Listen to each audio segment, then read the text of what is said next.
Coming up on I'm Not Judging But Today. Don't worry, Andy, you're with like perimenopausal women. You're in a safe space right now. Yes, we forget absolutely. stuff halfway through. Don't worry about it. How are you finding this perimenopause? Do you want to open that can of worms? Kids do not need skincare at that age. My wife, I've got to say, is like, she's just really patient. Patience is her middle name, and I'm just not.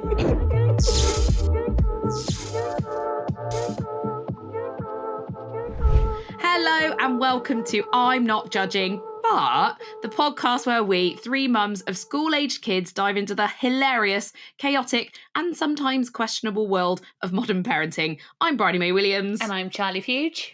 And I'm Vix Wilshire.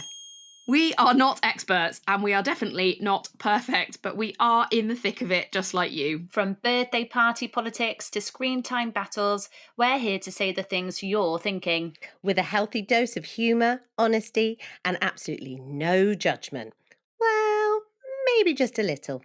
Hi, gorgeous girls. How are you? Hey, all good. Hello, darlings. You had a good week? It's been a good one. Instead of doing like real life stuff, I have avoided it completely and started a new project of DIY.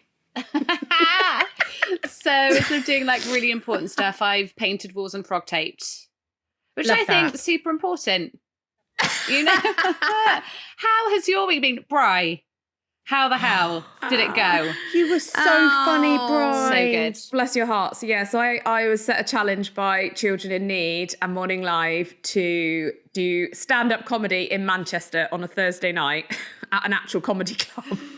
And yeah, it was surprisingly good. I was so nervous because stand-up is that thing. It's so vulnerable. And when I got there and I saw how many people, it was literally full. It was like hundreds of people in there. And I was like, oh my God. The director, before I went on, he said he could hear my heartbeat through the microphone.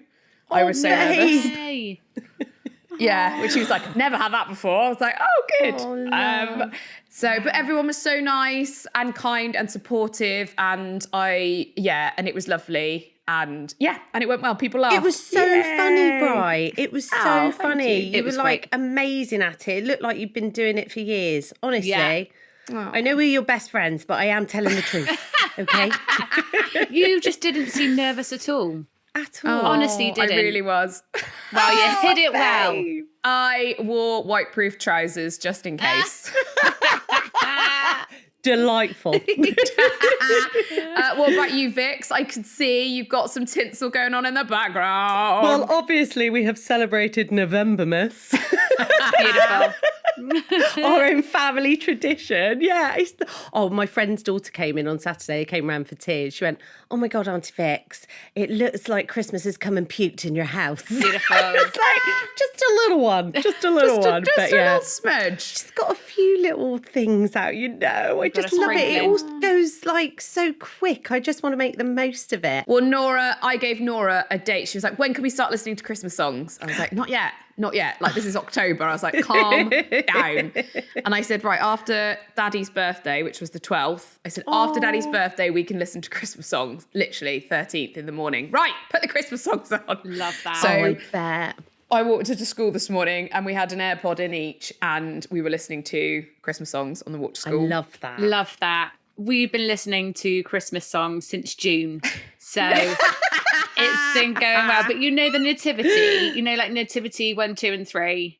I love Yes. those because Mr. Poppy is just the best. The songs And are great. they've got all the songs that my kids just love, all of those songs. So it's been going hard.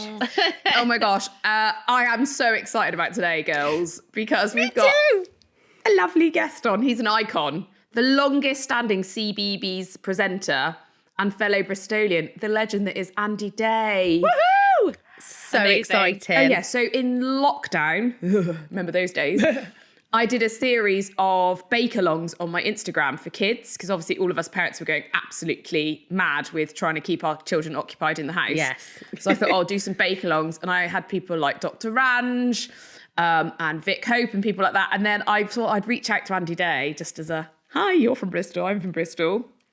Fancy it? And he said yes. I was like, oh my God. And that was by far the most popular that we did. Like, it was Amazing. So, and we did these little dinosaur footprint biscuits.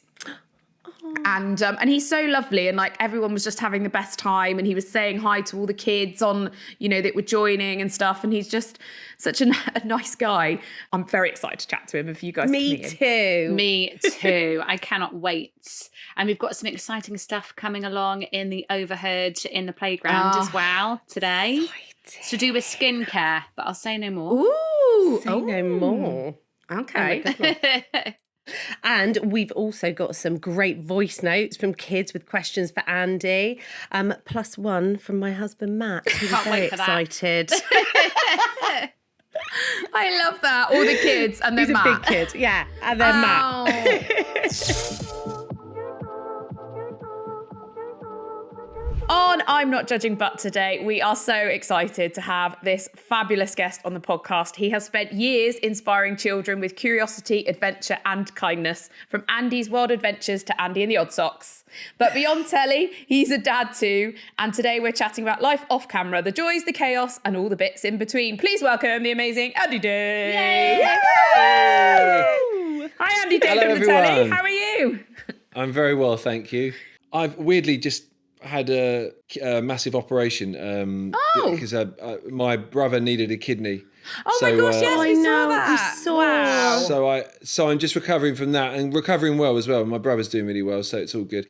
What an incredible thing to have done, Andy. Yeah. Incredible. It's amazing. Oh, well, yeah, I mean, I when people say it, it feels weird because I feel like, if you love the person you're doing it for, yeah. you've sort of got no choice if you know that. Do you know what I mean? It's a bit. Yeah. It was a bit out of my hands, to be honest, because I couldn't live myself if I thought that he wasn't. Anybody else wouldn't be as good a donor as me. Yeah. When we found that out, it was a bit of a no-brainer. But I had to really think about it because obviously having 3 kids and Kat as well. So thank you. Yes, and I'm really glad, and it's a lovely gift to be able to give to someone. And apparently, I had a Rolls Royce kidney that I gave to him. Amazing. That's what they said. Well Their done, words. you. Not showing off, but that was a Rolls Royce kidney. I was left, unfortunately, with a Skoda,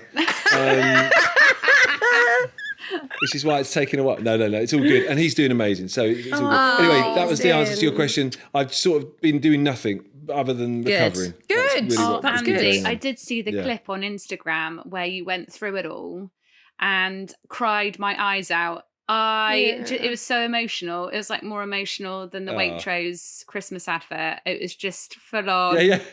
Well, they did get in contact, to be so honest, Charlie. beautiful. They did get in contact. They said, Andy, do you mind if we use this Yeah, instead. completely unrelated thing Absolutely. to promoting Christmas? To boost the So I was like, brand. yeah, of course. Yeah. No. No worries. Well, I didn't know where I wanted to put it up. I put it up because when I was doing it took about 2 years, the whole process. When I was doing it, if I could have seen someone or spoken to someone about it, I think it would have made a massive, massive difference. So that's and also it's a bit of a memory for me and my brother just to look back on. And when I need something for me to go, Dave. Do you remember that kidney I Lord gave you? over him forever. Yeah. Absolutely. Do you know what? I'm a little bit tight this month. Brilliant. Now, you're a dad yourself. How many little ones have you got? 3. Oh, what are their ages? So I've got a 7-year-old, a 4-year-old, and a 1-year-old, just about to be 2. Oh my gosh. 2 girls and a boy. Yeah. Oh, Magic. you must be tired. Yeah. Yeah. No, do you know what? It's so easy. Oh my Oh goodness. my God. Oh, yeah. Oh, goodness. No, I'm joking. I thought I'd be Andy. controversial. I thought I'd be controversial and just say the opposite to what everyone did. Don't you just hate people like that? That's why if something goes right with your kids that doesn't go quite right with somebody else's kids, and they go, "Oh, this happens," do you not find that you can't say, "I can't say, oh, my kids don't do that." Yeah. I can't say that, so I have to No. go. I know what you mean. Yeah. Yeah. Terrible Yeah. sleepers. Yeah, well, eating. Oh, they don't eat. Yeah. Yeah, no, it is. That doesn't happen. I've got perfect children. It's not my fault. Okay. Well Just done, saying. you. I'm not judging. Do you just put you on the telly and Yeah, then I'm just not put them judging. in front and be like, there you go, I've done it. I'm raising Yeah. you from the telly. Exactly. Exactly. Because technically, I am still educating There. them, and exactly. Yeah. Not that they watch my adventures program, unfortunately, but Don't know. Andy What and do the they think band and about everything you else they being do. on the telly? I think they just think it's normal that everyone's dad possibly does it, or mum possibly does it. I think they think it's normal, and but also they're also surprised every time a new program comes on or something that I'm in, like it's the first time. So it's quite funny. Ruby goes, "Daddy, did you know that you're on this program?" And I go, "No, really." And it's really sweet, actually. It's really sweet. In terms of you at home or, you know, out and about, what kind of parent are you like? Are you, because you seem quite chilled. My wife's calm. I grew up in a household that to be honest, we were very loud. You know, it's 3 boys, my dad, so 4 boys, and my mum, and we were just very, very loud, and we all spoke over each other, and we probably went from 0 to 100 quite quickly, emotionally inept. You know, so as you can imagine, I work very, very hard to be patient, because that's one of the things that tests you more than anything, I find, as a parent, just to be patient. And so, you know, I'm the sort of almost stricter one, but they listen less to me and they listen more to Kat, who, if she gets annoyed, they'll go, "Oh, okay, we've pushed the boundaries here." Whereas We've gone too far. me, I can lose my patience. Yeah. Well, in some respects, yes. But in some respects, no. I think we work well as a team, definitely. But my wife, I've got to say, is like, you know, she's just really patient. Patience is her middle name, and I'm just not. I'm not a patient person. I'm like, come on, getting out the house I mean, I'm sure it's the same with you guys. Getting kids out the house is one of the most testing things I've ever experienced in my entire life. Literally. Yeah, it's like torture. I used to be. I like to be on time. I like to be on time with things. I like to be places on time. And my wife, it suits her fine, because she'll leave a minute before and get there still on time. It's really annoying. It's an annoying trait. Whereas I'll be like, "Come on, we've got half an hour." I've got to brush their teeth. Do you know what I mean? I'm the sort of person, I'll go into the kitchen and making breakfast, like a Kat will be the most efficient person. If she's making something, she'll make that, then go to there, make that, put that on at the same time. I'll get everything out. I'll pot around and do about a minute on each job and circle it until I get everything done, which takes about 9 years. So, and by that time, my little boy Luca is absolutely famished. And he's there going, Your wife sounds amazing. Yeah. Doesn't she? She's incredible, and it's a good partnership. She is amazing. She's amazing. She's about to have a hip replacement, bless her. Wow. So I think, I know. So no one's going to eat She's now. incredible, but No one's going to get their breakfast. Everyone's going to be undressed. Everyone's got to fend for no themselves. one's going to leave the house. I'm going to see for the first time a stressed out Kat who's going to be looking at this, because she can't pick anything up or do anything for a while. So she's going to be looking at this and being like, she's going to use those crutches or whatever she's got to use for bad things on me, I think.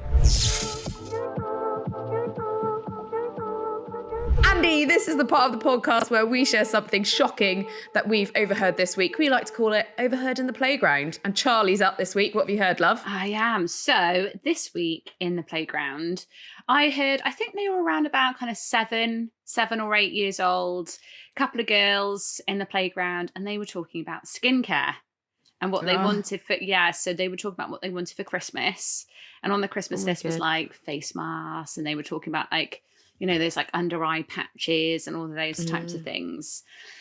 And it got me thinking, because on like social media and stuff like that at the minute, everything, the algorithm is Christmas, stocking fillers, all of these types of things. And it is skincare for kids. It kind of, it makes you think, doesn't it? Like, where are we at with that? Because I've got 2 girls. I know that, Andy, you've got 2 girls. You guys have girls as well. And I don't know, for my 2, spots is a big deal. So when they start to get spots, they don't want spots. So washing your face and things like that is really super important.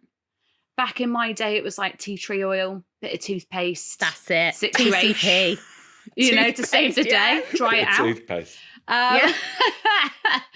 But nowadays we've gone a step further and there's like acids in there, you know, all sorts of things I can't pronounce. Yeah. Yeah. And there's somebody that's like, I can't remember who it was. Oh, that Shay Mitchell, the actress in America. Shay Mitchell. Yeah, Yeah. she's brought out a specifically for children skincare product. Yes. For like 3 and 4 year olds. For 3 and 4 year olds. Yes. I know, What? It's a lot. Yeah. I know. Yes, Andy, what do you think? What do I think?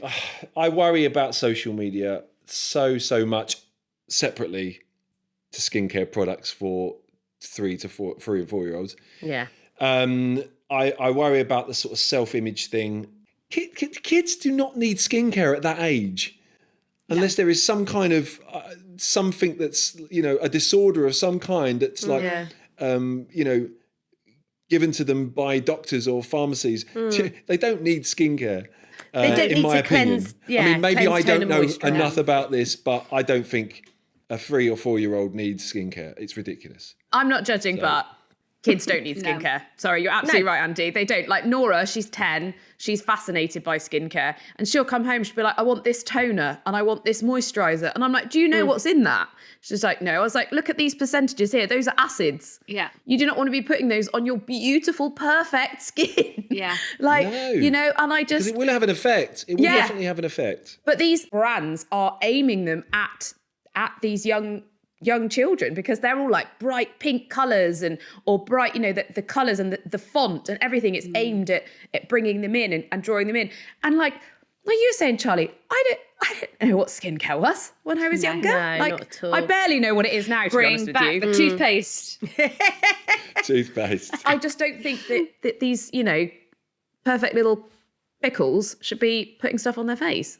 Definitely not. Although Perfect Little Pickles would be a great name for a skincare product that we could bring out. That we could bring out right now and brilliant. sell. Are we doing loads this? of 3 to 4 year olds. Brilliant. Doing this. Oh my God. We're like, all our morals have gone out the window. We can make some money on this, guys. Little pickles, brilliant. I was speaking to my wife last night not about skincare products. There was something that I saw years ago. Something about someone saying, oh yeah, if we landed on the moon and we could live on the moon, we'd never mine the moon. Right, because there was and it just sounds really random. We'd never mine on the moon, as in like dig up the moon. So we always think of things that we can do as opposed to things that we should do. And I think the can bit overtakes the should far too often. Yes. Things like, I'm sure there are lots of little girls and lots of little boys even that will be like, oh yeah, I want that skincare product, I want that makeup, I want this. But they never think, you know, bringing out a skincare product. I mean, I don't know all the information and stuff, but if you're saying for 3 to 4, 5 year olds, yeah, that's a should I, can I moment. I think. Yeah. Do you know what I mean? Yeah. That's obviously kids will want that. If they see that in front of them, they go, well, I want that. Or the kids are talking about it at school, or they see it on some kind of social media because it's everywhere. It's a should we bring that out moment as opposed to can we bring that out and sell it loads. I love I that just, philosophy. That's very wise. I like that. So wise. Yeah, I'm sorry about the story. The story didn't actually match up because I can't remember it. And I couldn't remember it last night, actually, when I was talking to my wife. It sort of went round in circles. She was going, just get on with it. Don't worry, Andy. You're with like perimenopausal women. You're in a safe space right now. Yeah, You get stuff absolutely. halfway through. Don't worry about it. How are you finding this perimenopausal? Do you want to Also open talk that to me can about of it worms? Oh my God. not, just a little bit, just a tiny just- little it's bit. I don't want how. to empty the can. I just literally just open it slightly. Support your hell on wife. earth. Patient. It's hell on earth. It's hell on earth. Support your There we wife. Tell go. her she's great. Yeah. Provide chocolate. She's and always flowers, right. Cups That of tea, awesome coffee. patience that she's got might wear slightly thinner than it does normally. So just be ready for it. She might give it to the Yeah. kids and none for you. Okay, so she Yeah. might be running Yeah. on empty by the time you Right, might need I'll it. look out for that. Yeah. Look out for it. It's something to look forward It's to. coming. Can't wait. last time. Can't wait. Merry Christmas.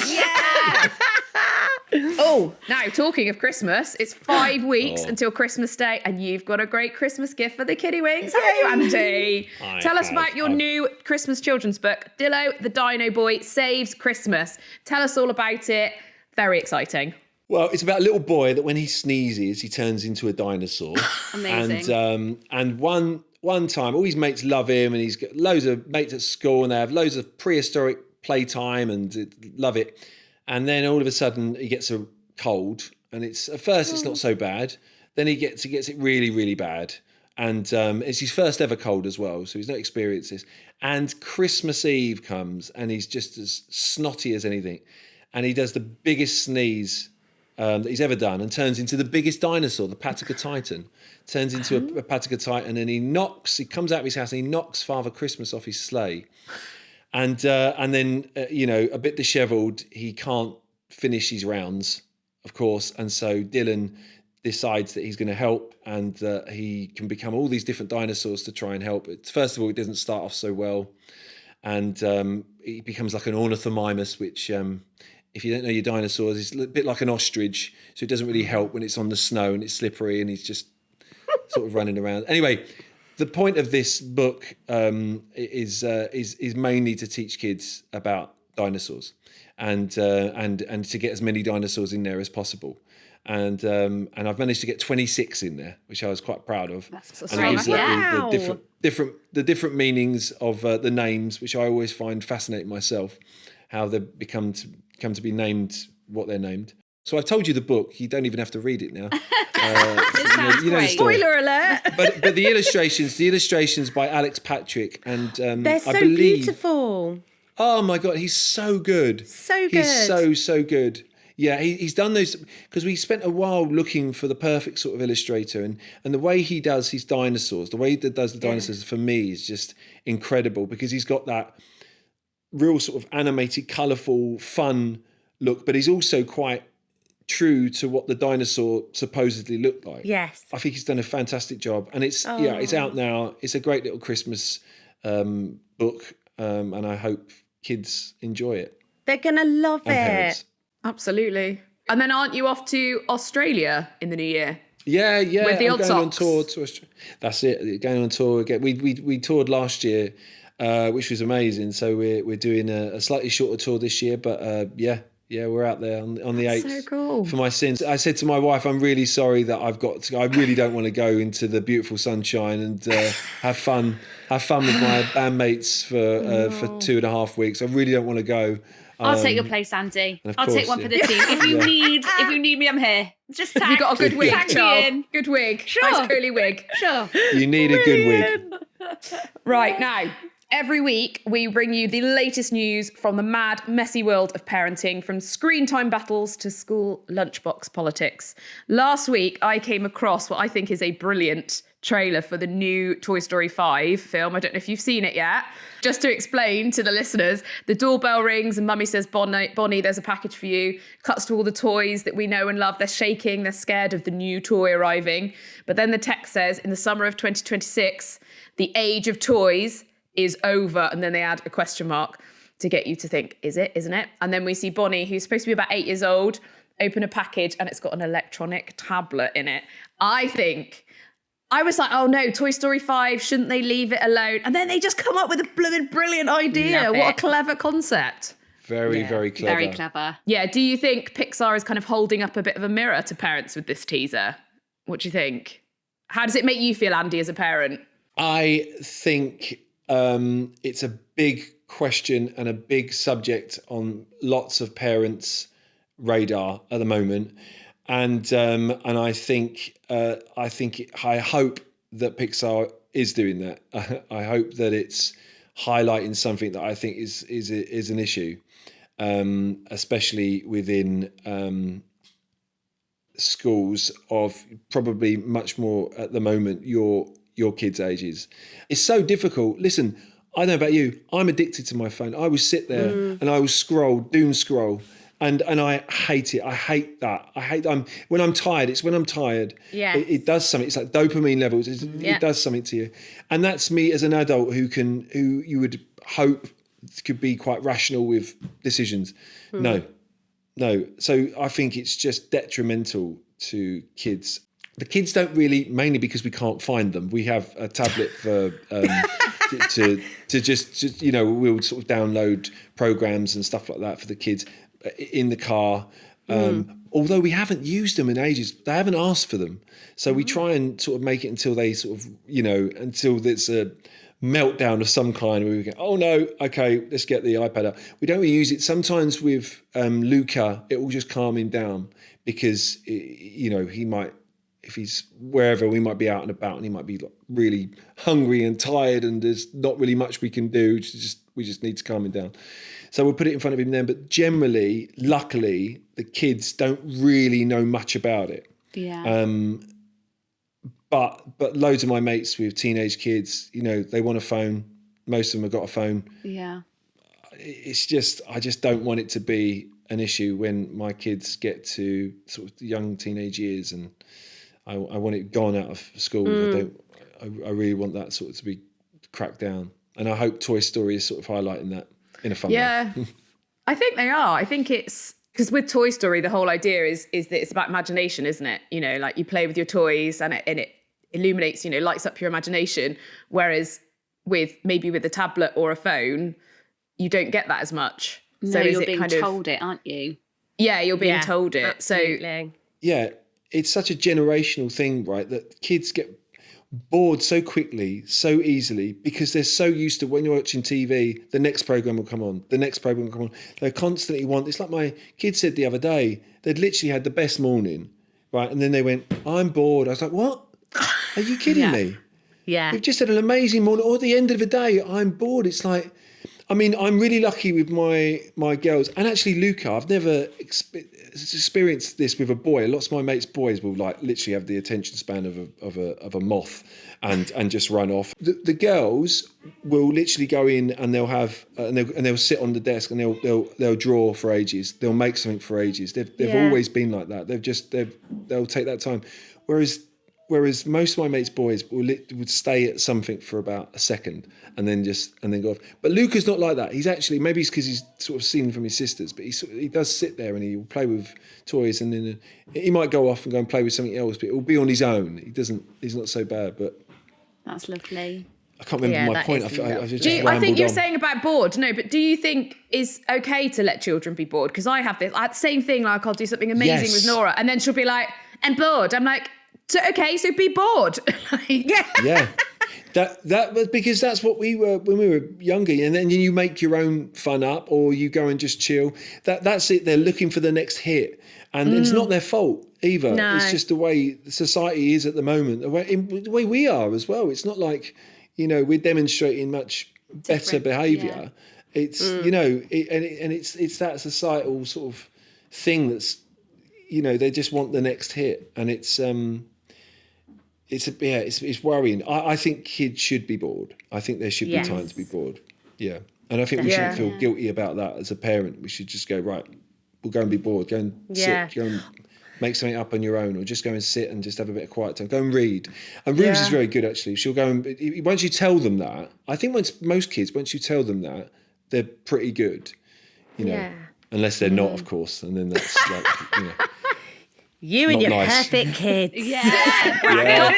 Sorry, guys. I did tell you. I often say to mine when they're bored, I'm not a CBeebies presenter. Yeah. I guess you can't actually use that, Andy, can you? So. Exactly. I love that, Vix. I go the opposite. I go, I'm a CBeebies presenter. And they go, what? And I go, I don't know. You know who I am. Yeah. I reckon with that trailer, though, don't you think that it's just showing as well that they are going to reach an age where they do just stop playing with toys? Like mine are definitely at that level. Like in Christmas this year, I'm thinking, what's going to be on their list? What are they going to get? They're not toys. And I would say it's the first time that it's not, because I've got a younger one who's in year 6. So that's like 10, 11. Yeah.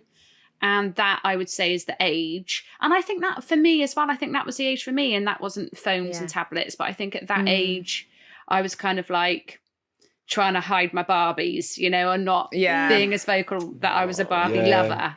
I don't think it's that they don't like it. I think it's just it's not cool. It's not cool to be doing it at a certain age. Yeah. I think it's just a shift, isn't it? It's quite a normal thing for kids to just grow out of that. It's sad though. It kind of when Nora stops playing with her toys and she's like, I could probably get rid of that now. I'm like, oh, my baby. Yeah. Prim asked for a tablet for Christmas, and we've said no. because she doesn't need it. She's got like the Switch that she plays on, and I just don't need another device. But I've got my. I've got my. Hello, mate. Is it My Luca? wife. This is like that. Is Do you this remember that? Luca? Do you remember that? The newsreader guy, or no, the politician. When all of a sudden, it's a bit like that moment. It's just walked in, Cat's just like dived in. It's like, no. Do you want to see him? Hello, mate. Oh my gosh! Hello, mate. Oh, you are cute as a button. Oh, aren't you a delight Hello. with your little Spanish onion hair? I love it. His hair's so long, it needs to grow out. His hair needs to grow out. So whilst we're love doing it, it. we have to take it out of his forehead. So we He's gorgeous. Someone's done a poo. Someone's done a poo. What a shame that you're busy.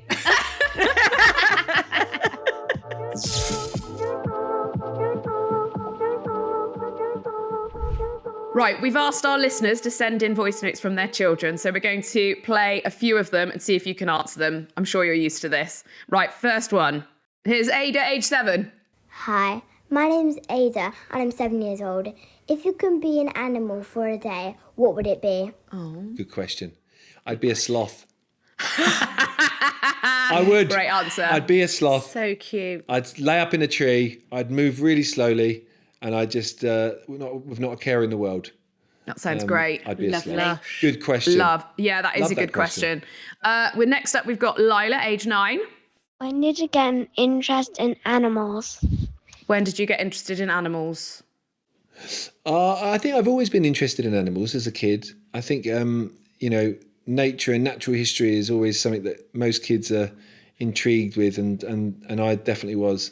But mainly when I started the programmes and when I started to learn more about them, that's when I started to love animals and appreciate them more. No. Next up, we've got Prim, aged 8. This is Vicky's daughter.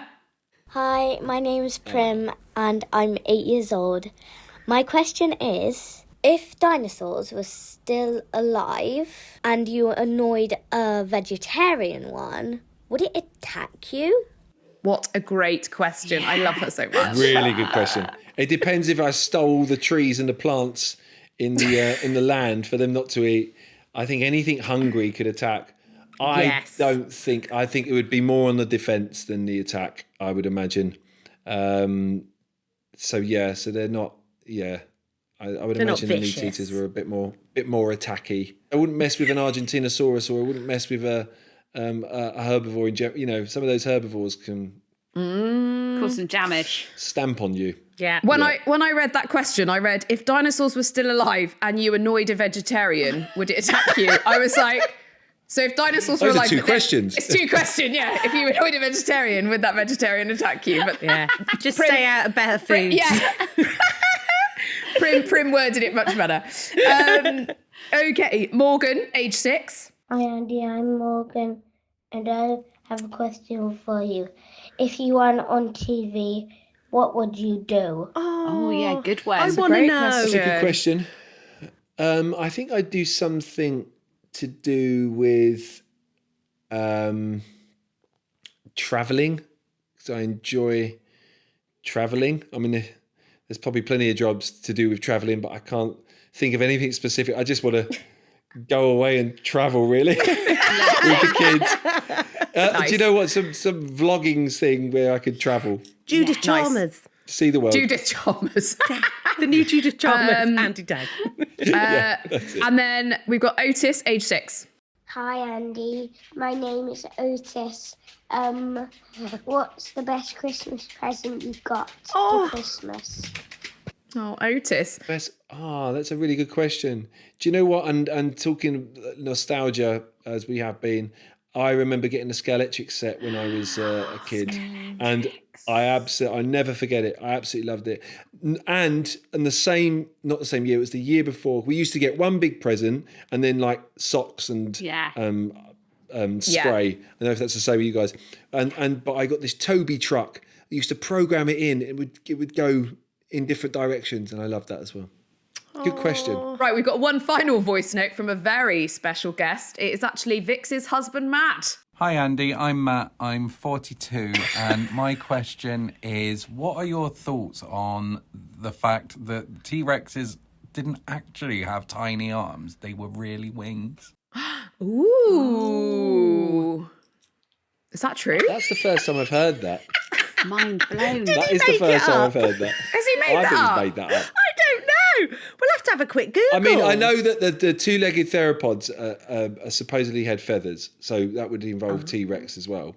So it was they were the sort of the transition, not the transition, but they were the evidence that sort of evidence. Like when they discovered the Archaeopteryx, which was one of the first sort of feathered birds, it had dinosaur features and it had bird features, and that's why they sort of thought that birds are related. That's why they were turned into modern birds. Yeah. I've never heard that they had wings. I know they had feathers. Yeah. Well, there you go. I'll let him know. I think Yeah, your could husband's you? trying to trick me. I think he is. He's a He is trickster. sneaky. Nobody knows more about dinosaurs than Andy did. Nobody. How dare they? Absolutely nobody. Now it's time for Between You and Me, our listeners' chance to spill the tea, have a moan, or even confess to something they can't quite believe they've said. Andy, this is where we pretend to be agony aunts, agony uncle, and share our unqualified advice for our listeners. Feel free to chip in with your advice too, because this one is quite specific to you. Comes from a dad. His name is Michael from Leeds. He said, "Dear girls and Andy, my kids are obsessed with Andy and the Odd Socks. So when the PTA at our school was looking to set up a dad's band so that they had some entertainment at the summer fete, I jumped at the chance and set up a group with some of my other dad friends. It went well the first time, but now they want us to perform at every event. Christmas, summer, and another event has been suggested. While we are flattered, it all feels a bit much. How do we tell them that even though they put us together, they can't demand our time for every event? We all have full-time jobs too. I feel like I've got in over my head and don't know how to get out. Help, please." Oh, Michael. Oh, Michael. You do one nice thing. Bless him. Well, they've done a nice thing there and a nice gesture. I think they have to carry on and play everywhere. I just got to suck it up. Sorry. Suck it up. They've got to suck it up. Wow. Andy says. Can't be disingenuous. They have to do it. Signed up for You life. can't give, then taketh away. I'd be brutally honest, and I'd just say, look, guys, we thought we were helping out with one thing, and now it's led to another. You know, we're busy people. Yeah. Busy. Yeah. Sorry. Yeah, Busy no, I think soul. that's absolutely fair. Maybe they could do like a Absolutely. finale. Like bring it back for Christmas and be like, guys, this is the finale. That's a good idea. Maybe like it's, you know, all these boy bands are sort of coming Yeah. back. Yeah. And these retro sort of bands. Yes. Maybe he could just go, look, in a year's time, I'm going to do the comeback, Yeah. right? Which Yeah. is the one Love gig. that. And then I'm going to do in a year's time after that a charity gig. Yes. And then that's it. And then encourage the and I kids to make their own band. Yes, A little that's mini a good one. one. Definitely That's that. a good one. idea. That's a That's very really good good. one. Yes, get the Nice. kids to make their own Yes. bands. Yes. Much better. Definitely. Now, Andy, we like to ask every guest at the end of the podcast to finish off this sentence. I'm not judging, but, and then say one thing that winds you up within the realm of parenting. Okay, let me think. I've got a bit of a controversial one. Go. We love that. But I don't think it. this happens. I don't think this happens often. I've just heard it through two of my friends, through family members. I'm not judging, but parents that encourage their kids to not say sorry when something's gone on that they should take accountability for, I think is wrong. I agree. Good for I've you. heard it. Andy. I know it's not Yeah. a common thing. It's not a common thing, but some people think my kid doesn't understand the context of it, the root of it, so why should they say sorry? And I firmly disagree with that. I really do. Yeah. So I apologise Yeah. if anyone else gets their kids to No. not say sorry at things. I agree with that. No, I agree. Same. Otherwise, how are they going to learn? Absolutely. Yeah, exactly. I used to Well, have one of exactly. mine would refuse and be like, no, when she was little. And I used to go, okay, that's fine. And I'd go, I'm really sorry that she threw that truck at your head or whatever Yeah, else yeah, it was, to you know, encourage it, but I would yes, model that behaviour, you Yeah. know. I think it's Yeah, really important because, yeah, sometimes they don't have a grasp on it, but you need to kind of show them what they need to do and how to have, like you say, accountability. Definitely. Absolutely. There's lots of times that none of us have grasps on things, but you know the correct way to deal with something. Yeah. And that's how you all sort of get to go. So it's a bit of a serious, but a bit of a controversial one. But No, I like it. I like grinds it. my gears. Hope that helps, Michael. If there's a parenting drama you want our questionable advice on, send us an email or DM us a voice note on Instagram at I'm Not Judging But Pod. And while you're there, head to our YouTube channel to watch and subscribe. And please give us a review when you listen, as that would really help us. Thank you. Andy, thank you so much for joining us today. It's been a real treat for us all. You can find Andy online at AndyDay81. Good luck on your tour. And of course, with the book. Can't wait to see it. You're getting it for Christmas, Bryce. Yeah, so. I know. I can't wait. Can't wait. And every time I sneeze now, I'm going to hope a little bit like turn into a dinosaur. Thanks, Charlie and Vix. Thanks, Andy. Bye. Thanks, guys. Thank you, Andy. Bye.